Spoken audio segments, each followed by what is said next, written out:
আসসালামু আলাইকুম। বেশি না, সংক্ষিপ্ত কিছু কথা বলবো, যা এই দুনিয়াতে আমি নিজে স্বয়ং এটা নিয়ে খুবই পরিচিত হয়েছি এবং কি এটার জন্য আমি 100% নিশ্চিত। যেমন ধরেন, কিছু জিনিস আছে আল্লাহ পাক রব্বুল আলামিন কাউকে, প্রত্যেকটা লোকেরই একটা না একটা বিপদগ্রস্ততে রাখে। কেন রাখে? 2, 4, 5 বছর পরেও হতে পারে, 15 বছর পরও হতে পারে, 20 বছর পরও হতে পারে, 1 বছর পর পরও হতে পারে।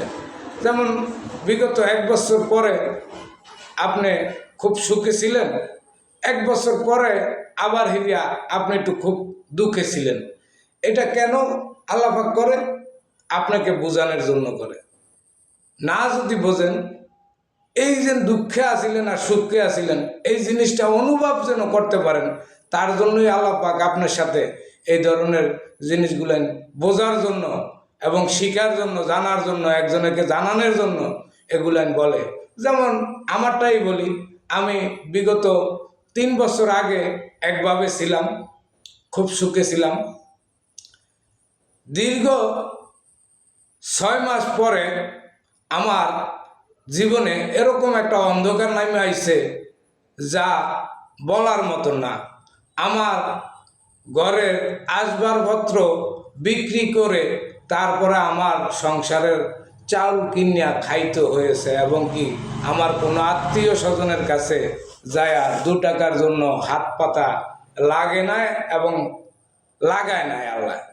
আর যারা দিতে পারতো তাদের কাছেও আমি কখনো বলি নাই যেন আমারে 2, 4, 5, 10 হাজার টাকা দিয়ে হেল্প করা হোক। তবে দিন রাত সমান ভাবে কাজ করে গেছি আমি, ইনশাআল্লাহ আল্লাহর রহমতে। তার জন্য আজকে আমি খুব সফলতা অর্জন করেছি। আজকে আমি ব্যবসা বাণিজ্য কইরা খাইতেছি, 4টা ডাইল ভাত খাইতেছি। আল্লাহ আমার লক্ষ লক্ষ হাজার হাজার গুণে অন্য অন্য মানুষের থেকে হাজার গুণে আল্লাহ আমাকে খুব সুখে রাখছে। এটার জন্য আমি সবার কাছে আন্তরিকতা, ভালোবাসা অর্জন করছি কি না সেটা মানুষ বলবে, সেটা আমার বলার কিছু নাই, এখতিয়ার নাই আমার।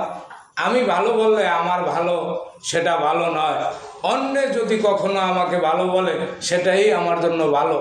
যে আল্লাহ বলেছে যে যে 10 জন লোকে যারে সাপোর্ট করে তারা আমিও সাপোর্ট করি, এবং